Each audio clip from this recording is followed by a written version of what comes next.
cruz e oprimido. Mas ele foi ferido pelas nossas transgressões e moído pelas nossas iniquidades. O castigo que nos traz a paz estava sobre ele, e pelas suas pisaduras fomos sarados. Isaías capítulo 53, versículos 4 e 5.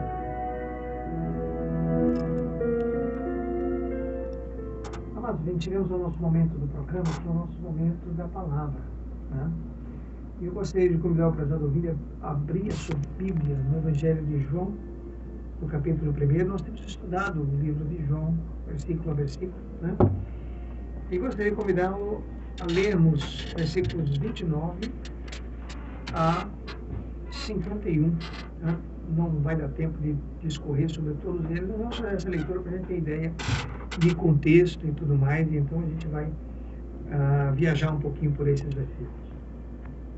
E o texto nos diz o seguinte: no dia seguinte, João viu Jesus que vinha para ele e disse: Eis o Cordeiro de Deus, que tira o pecado do mundo. Este é aquele do qual eu disse: após mim vem um homem, que foi antes de mim, porque já era primeiro do que eu. E eu não o conhecia, mas para que ele fosse manifestado a Israel, vim eu, por isso batizando com água. E João testificou, dizendo: eu vi o Espírito descer do céu como uma pomba e repousar sobre ele. E eu não o conhecia, mas o que me mandou a batizar com água, esse me disse: sobre aquele que vira descer o Espírito, e sobre ele repousar, esse é o que batiza com o Espírito Santo. E eu vi e tenho testificado que este é o Filho de Deus. No dia seguinte, João estava outra vez ali, na companhia de 2 dos seus discípulos. E vendo passar Jesus, disse: eis aqui o Cordeiro de Deus. E os 2 discípulos ouviram-no dizer isso e seguiram a Jesus. E Jesus, voltando-se e vendo que aqueles o seguiam, disse-lhes: que buscais? E eles disseram: Rabi, que traduzido quer dizer mestre, onde mora?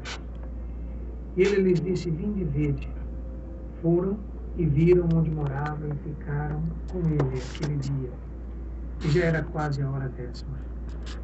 Era André, irmão de Simão Pedro, um dos 2 que ouviram aquilo de João e o haviam seguido. Este achou primeiro o seu irmão Simão e disse-lhe: achamos o Messias, que traduzido é o Cristo. E levou a Jesus, e olhando Jesus para ele, disse: tu és Simão, filho de Jonas. Tu serás chamado Cefas, que quer dizer Pedro. No dia seguinte, quis Jesus ir a Galileia e achou Filipe e disse-lhe: segue-me. E Filipe era de Betsaida, a cidade de André e de Pedro. Filipe achou Natanael e disse-lhe: havemos achado aquele de quem Moisés escreveu na lei e de quem nos escreveram os profetas, Jesus de Nazaré, filho de José. E disse Natanael: pode vir alguma coisa boa de Nazaré? E disse-lhe Filipe: vem e vê. Jesus viu Natanael vir ter com ele e disse dele: eis aqui um verdadeiro israelita, em quem não há dolo. Disse-lhe Natanael: de onde me conheces tu? Jesus respondeu e disse-lhe: antes que Filipe te chamasse, eu te vi estando tu debaixo da figueira. Natanael respondeu e disse-lhe: Rabi, tu és o Filho de Deus, tu és o Rei de Israel. E Jesus respondeu e disse-lhe: porque te disse, vi-te debaixo da figueira, crês, coisas maiores do que estas verás. E disse-lhes: na verdade vos digo que daqui em diante vereis o céu aberto e os anjos de Deus subirem e descerem sobre o Filho do Homem. Amém. Vamos orar, amados. Nosso Deus, nosso Pai, nós te agradecemos, Senhor, por este momento do programa, te agradecemos pela leitura da tua palavra, te agradecemos pelas bênçãos derramadas, te agradecemos pelo teu cuidado, pelo teu amor para com cada um de nós. Te agradecemos por cada rádio ouvinte que o Senhor coloca em sintonia com este programa, com esta rádio. A nossa oração é que o Senhor continue abençoando cada uma dessas vidas e a vida das famílias dessas vidas nelas apresentadas. Pai, seja conosco nesta noite. Te agradecemos também pelo final de semana abençoado, tudo aquilo que recebemos das tuas mãos. Abençoa essa semana, as atividades que precisaremos desenvolver nesta semana. E nos ensina e nos guia a fazermos sempre o nosso melhor, como se para ti o fizéssemos. Louvamos e engrandecemos o teu nome pela leitura da tua palavra. Te pedimos que o Senhor possa falar aos nossos corações nesta noite. Mais e mais, me certifico que ninguém sintonizou o rádio para me ouvir. Todos nós queremos ouvir a tua voz e te pedimos que o teu Santo Espírito possa falar aos nossos corações e que somente Ele fale, através da tua palavra e através do teu Santo Espírito. E que as palavras dos meus lábios e o meditar do meu coração possam ser agradáveis na tua presença, ó Senhor meu e Deus meu. Em nome de Jesus. Amém. Muito bem, amados irmãos, na Palestina, a pomba era uma ave sagrada. A imagem da pomba era algo que os judeus conheciam e amavam. E durante o batismo de Jesus, nós vemos a pomba significando o Espírito Santo de Deus descer e repousar, permanecer sobre Jesus. A palavra hebraica para designar o Espírito é ruah, né, que significa vento. E para a mentalidade judaica havia três ideias básicas sobre o Espírito. O Espírito era poder, como o poder de um vento muito forte, de um vento impetuoso. Né? O Espírito era vida, o coração e a alma e a essência da vida. E o Espírito era Deus. O poder e a vida do Espírito estavam além do alcance humano. Esses eram conceitos dos judeus a respeito do Espírito. Sobretudo, o Espírito era quem dominava e inspirava os profetas.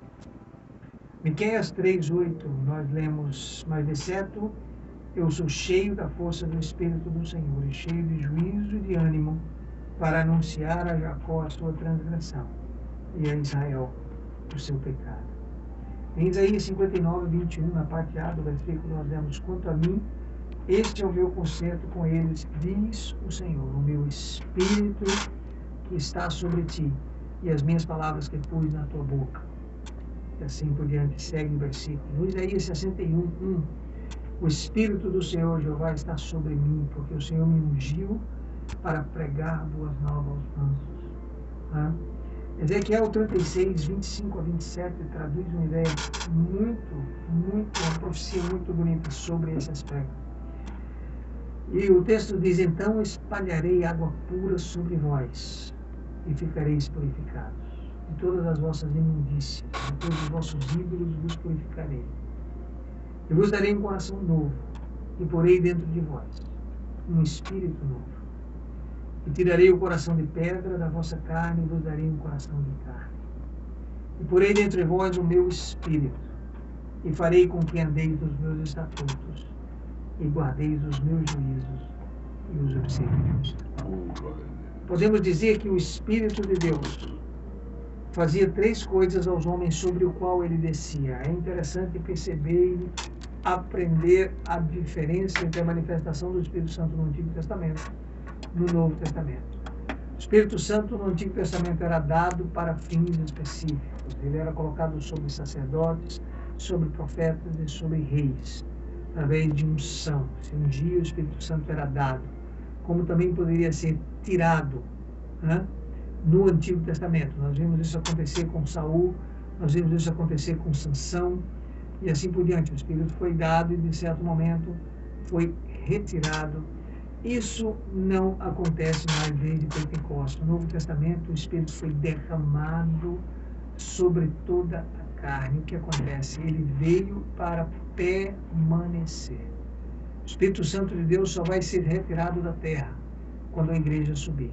Quando a igreja subir para encontrar Jesus nas nuvens, então o Espírito Santo sobe com ela. Do contrário, você recebe o Espírito Santo de Deus, ele vai permanecer em você, porque essa é a ideia da vida eterna. A vida está no Filho. Quem tem o Filho tem a vida. A forma que temos o Filho é recebê-lo no nosso coração. O Espírito Santo passa a habitar em nós. É essa presença que é o penhor da nossa salvação. É isso que nos outorga a salvação e vida eterna. Não, se a vida é eterna, não dá para ter vida hoje e hoje de noite deixar de ter, e amanhã ter de novo e de tarde deixar de ter. Senão não é vida eterna, é vida intermitente. É preciso ter certos conceitos muito claros na nossa mente. O Espírito Santo foi dado em Pentecostes, desceu para não mais subir, só quando a igreja subir. Mas vamos adiante, são duas coisas diferentes, Antigo Testamento e Novo Testamento. Né? Mas três coisas, nós podemos dizer que o Espírito de Deus fazia três coisas ao homem sobre o qual ele descia. Primeiro, trazia ao homem a verdade de Deus. Segundo, outorgava ao homem, ou outorga, porque até hoje ele outorga ao homem o poder de reconhecer essa verdade. Então, não só o Espírito Santo nos faz enxergar a verdade, mas ele nos faz reconhecer essa verdade. E a terceira parte, ele dá habilidade e coragem para pregar essa verdade aos homens. Então, são três coisas que advêm da presença do Espírito Santo. No momento do batismo, nós vemos o Espírito descer sobre Jesus de uma forma única e diferente de todas as outras formas do passado. No passado, como dissemos, ele é feito através de unção. Se ungia um rei, se ungia um sacerdote, se ungia um profeta. E essa unção significava a chegada do Espírito Santo, o derramamento do Espírito Santo sobre aquele rei, sobre aquele profeta, para fins específicos. Mas o Espírito desceu e permaneceu, ele morou, ele habitou. João escreve isso com detalhe. Aquele que vira do Espírito Santo descer e repousar, sobre ele permanecer, sobre ele habitar e assim por diante. Ou seja, a descida de Pentecostes do Espírito Santo sobre nós acontece em determinadas coisas. Aí nós estamos falando do Espírito sobre nós, sobre Jesus já entendemos. O Espírito Santo ilumina a sua vida. O conhecimento de Deus vem à sua mente através do Espírito Santo. A vontade de Deus vem à sua mente. Passamos a entender o significado da vida, porque alguma coisa da sabedoria e da luz de Deus chegou a nós através do Espírito Santo. A Bíblia diz que ele nos guia a toda a verdade, porque não falará de si mesmo, mas falará de Jesus. E Jesus é o caminho, a verdade e a vida. Então, o Espírito Santo nos faz ver a verdade, nos faz ver Jesus. Vamos adiante. A parte 2, o Espírito Santo fortifica a sua vida. O conhecimento intelectual do Evangelho sem o poder do Espírito Santo de nada serve. É algo frustrante. Não dá para viver o Evangelho sem o Espírito Santo. Você vai se frustrar. Você não vai conseguir viver a vida que o Evangelho nos convida a viver. Porém, o Espírito só não nos dá conhecimento para saber o correto. Ele também nos dá forças para caminhar no caminho correto. Então, o Espírito Santo nos adequa a levarmos uma vida cristã. Vamos adiante. 3. O Espírito Santo purifica as nossas vidas. Então, o batismo de Cristo com o Espírito Santo é o batismo de fogo. O Espírito Santo é fogo consumidor. Mateus 3,11, Lucas 3,16, nós vemos isso.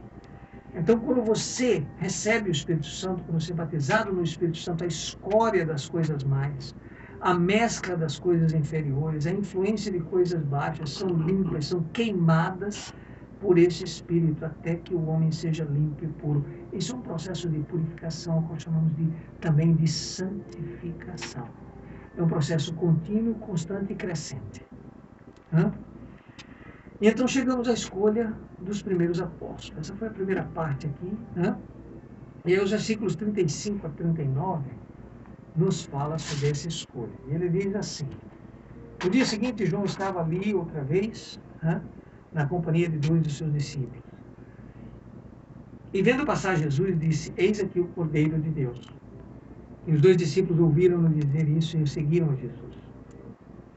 E Jesus, voltando-se e vendo que eles seguiam, disse-lhes: que buscais? E eles disseram: Rabi, que é traduzido quer dizer mestre, onde moras? E ele lhes disse: vinde e vede. Foram e viram onde morava, e ficaram com ele aquele dia. e era já quase a hora 10ª. A hora 10ª, prezado ouvinte, no horário judeu era 4 horas da tarde, aproximadamente isso. As primeiras 6 horas, 6 da manhã ao meio-dia, mais 4 horas, a hora 10ª, 4 horas da tarde, mais ou menos isso aí. Né? Muito bem, é interessante perceber aqui que Jesus não lhes pergunta a quem buscais, mas ele diz o que buscais. Os discípulos de João foram até ele e Jesus pergunta o que buscais. Jesus sabe que toda a humanidade busca coisas que possam satisfazer suas necessidades, que possam trazer realidade aos seus sonhos, que possam trazer substância às suas esperanças. Superficialmente, essa pergunta parece traduzir apenas uma informação sobre onde Jesus morava. Na resposta deles, que buscais? Eles disseram, Rabi, onde moras? Se nós olharmos superficialmente, eles não são a informação onde Jesus morava, para que talvez pudessem visitá-lo outras vezes. Mas como outras palavras no Evangelho, a palavra morar tem significado duplo. Jesus, enquanto esteve na terra, ele teve 2 ou 3 lugares onde ele ficava, onde ele repousava, onde ele passava a noite. Embora nenhum desses lugares fosse seu, fosse sua posse, porque o Filho do Homem não tinha onde repousar a sua cabeça. Jesus uma vez disse que as raposas têm seus covis, as aves têm seus ninhos, mas o Filho do Homem não tem onde repousar a cabeça. Mas mesmo enquanto na terra, Jesus habitava continuamente com seu Pai no céu, em uma união que nunca poderia se desfazer. Então, mesmo na terra, Jesus habitava no céu. Seu lugar de habitação, em união com o Pai. Ele era um só com o Pai. Na realidade, quando Jesus diz, vem e vê, ele está conduzindo esses homens a descobrir muito mais do que apenas um lugar onde ele passaria a noite. Mas dá-los a conhecer a mente e o propósito de Deus para as suas vidas. Dá-los a entender o que significa viver o céu na terra, por ser um com Deus, por ter essa presença constante o dia todo, todos os dias. E não somente aonde ele passaria a noite. Essa é a ideia, fazendo-os entender que discipulado não significa nada menos do que habitar com Cristo para sempre. Então, se eles querem ser discípulos, se eles queriam ser discípulos, se eles queriam saber do Mestre, discipular é habitar, é conviver com o Mestre o tempo todo. Isso é ser discípulo de Cristo. Mas essa pergunta traz mais alguma coisa em si mesma. Era muito pertinente fazer essa pergunta no tempo de Jesus. Na Palestina, era interessante perguntar o que buscais. Será que eles eram legalistas que buscavam conversar sobre os pequenos detalhes da lei, como faziam os fariseus e os escribas? Ou será que eles eram oportunistas, ambiciosos, que buscavam um posto de poder, tal como os saduceus, nesse novo reino que iria se iniciar? Ou será que eles eram nacionalistas, que buscavam um demagogo político que derrotaria o Império Romano, que estava ocupando o seu país, como os zelotes esperavam assim? Ou será que eles eram homens humildes, de oração e de esperança, que buscavam a Deus e a sua vontade, como os mansos da terra? Jesus disse, bem-aventurados os mansos, que eles herdarão a terra. Amados, como nos faria bem se de vez em quando nós nos perguntássemos, o que eu estou buscando? Qual é o meu objetivo em buscar a igreja do Senhor Jesus Cristo? Em ir à igreja, em buscar Jesus? O que você busca em Jesus? Talvez seja noite de se perguntar a respeito disso. É interessante perceber que é uma pergunta extremamente atual.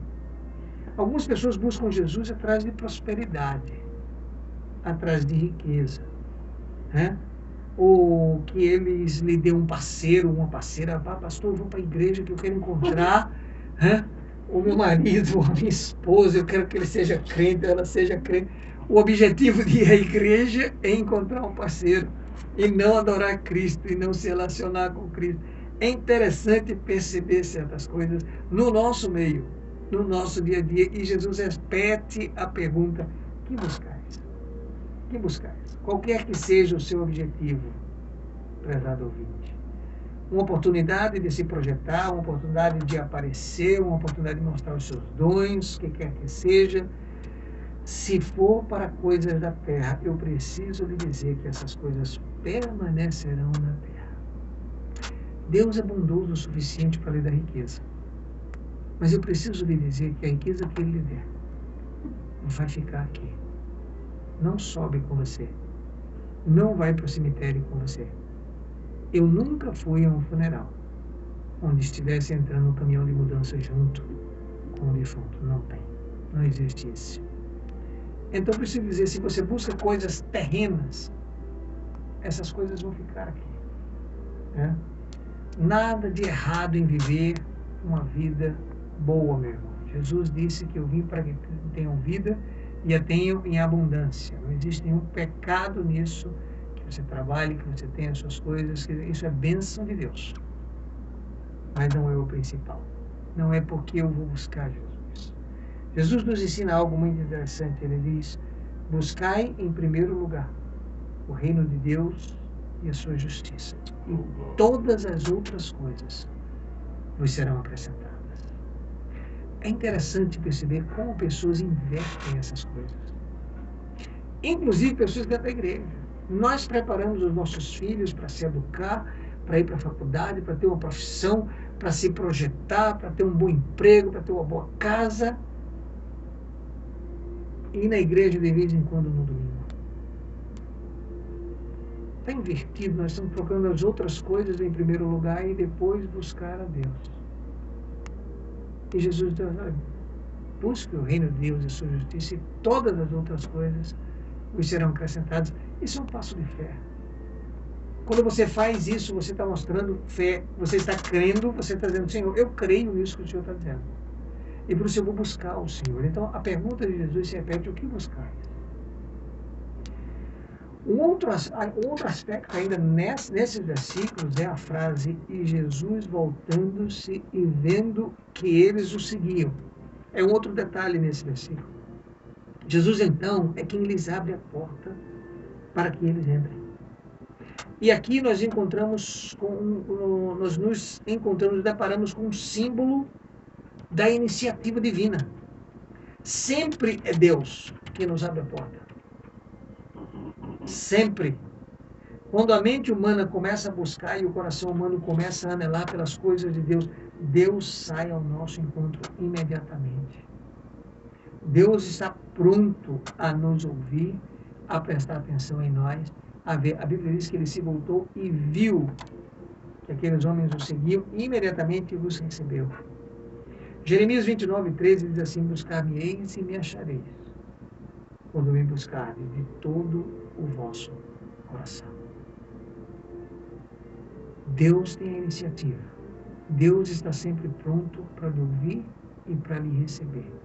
Nunca pense no seu coração: ah, Deus não vai me ouvir. Ah, Deus não quer nada comigo. Não existe essa possibilidade. Ele está constantemente atento e vendo cada movimento nosso, em direção a Ele, por Ele, para Ele e dele somos. Quando nos dirigimos a Deus, não estamos indo ao encontro de alguém que quer se esconder de nós, mas estamos nos dirigindo a alguém que já nos está esperando por nós. Por isso, Ele se antecipou e enviou seu Filho para morrer na cruz em nosso lugar, para nos alcançar, para nos perdoar, para interagir conosco, para se relacionar conosco através do seu Santo Espírito. Uma vez mais, nessa passagem, João explica uma palavra hebraica para ajudar os gregos, para que eles compreendessem melhor. Messias e Cristo são a mesma palavra. Messias em hebraico, Cristo em grego. Então, quando você ouve Jesus Cristo, Cristo não é o sobrenome de Jesus, pelo amor de Deus. Cristo é um título que significa Messias ou ungido de Deus. Né? E André é revelado aqui com um detalhe que o destaca dos demais aspectos, dos demais apóstolos nesse aspecto. André se destaca como um homem que não fazia questão de estar à frente de tudo. André não fazia questão de ter holofotes em cima dele. Uma e outra vez ele é indicado como André, irmão de Simão Pedro. O foco era Pedro, não era André. É interessante, ele é André, irmão de Simão Pedro. É como se todo mundo soubesse Simão Pedro, mas não sabia André. E ele não fazia questão disso. Apesar de ter sido o primeiro a ter contato com Jesus, isso não lhe incomodava, isso não ofendia André. Né? Ele era um dos primeiros discípulos a seguir Jesus. Mas isso nunca passou pela mente de André. Para André, provavelmente, tudo o que importava era estar com Jesus. Ele não precisava de holofote sobre ele. André também se caracteriza como alguém que sempre estava apresentando alguém a Jesus. Ele não fazia parte dos três que iam com Jesus, era Pedro, Tiago e João. Então, vamos orar, Pedro, Tiago e João. Subia um monte de transfiguração, Pedro, Tiago e João. E assim por diante. André não estava ali, mas isso não o incomodava. Ou seja, presta atenção, foi André quem apresentou Pedro a Jesus. Né? Foi André que, no meio de 5.000 pessoas, descobriu o garoto com os 5 pães e 2 peixinhos e trouxe a Jesus. Ele não aparece na cena, mas foi André que encontrou esse menino e trouxe a Jesus. Também foi André que levou os gregos que estavam procurando por Jesus à presença de Jesus. É interessante perceber, né, que é da natureza, da experiência cristã, que aqueles que se convertem têm o desejo natural de passar a experiência adiante. Assim sendo, não é surpresa que assim que o dia amanheceu, a primeira coisa que André fez foi ir buscar seu irmão. André tinha essa característica peculiar de levar pessoas a Jesus, sem precisar ter os holofotes em cima dele. E Pedro então responde de imediato ao convite de seu irmão. E assim que encontra Jesus, já tem o seu nome alterado, significando que ele seria um novo homem em Cristo Jesus. Olha, o teu nome agora vai ser Pedro, vai ser Cefas. Né? Jesus sabia que Pedro tinha afeição, que Pedro tinha lealdade, entusiasmo, e que depois que ele atravessasse a prova, que o disciplinaria para sempre. Ele se tornaria um homem de granito, uma verdadeira rocha para o Evangelho. E por isso Jesus diz: tu serás chamado Cefas, que quer dizer Pedro, quer dizer rocha.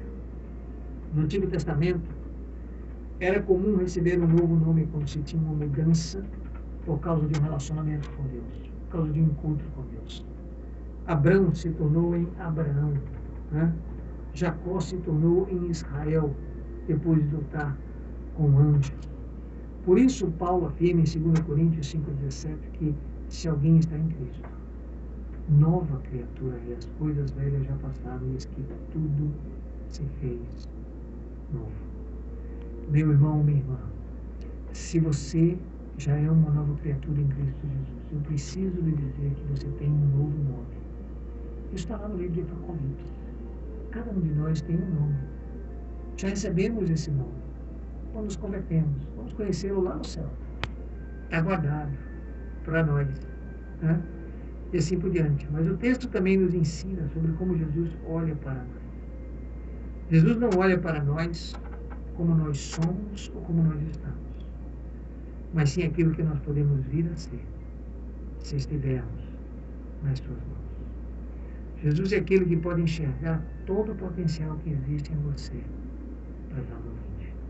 Não exatamente aquilo que você é hoje, não exatamente como você está hoje, mas Ele olha para você e Ele vê todo o potencial daquilo que você pode vir a ser, se for colocado nas mãos dele. Nosso horário já foi. Nós precisamos encerrar aqui. Que o Senhor aplique a sua palavra aos nossos corações nesta noite. E que essa noite seja uma noite de reflexão sobre aquilo que nós ouvimos. Né? Sobre um André que não precisa de holofotes, sobre um encontro com o Senhor que nos transforma em nova criatura, e assim por diante. Sobre o sacrifício vicário de Cristo na cruz, sacrifício substitutivo em nosso lugar, que nos faz novas criaturas. Receber esse sacrifício, receber esse Jesus no nosso coração faz toda a diferença. É isso que nós chamamos de novo nascimento. Quando chegarmos no capítulo 3 do Evangelho de João, vamos entender um pouquinho mais sobre isso.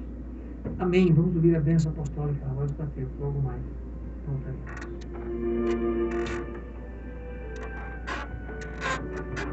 Sagrada e a comunhão do Pai. Vai ser o Michael W. Smith ou o Paulo César Baru? Só cabe um, né? Só cabe um, porque os comerciais estão com 5 minutos no segundo. Eita, passou a... Ainda vai. Passou as eleições. Continua.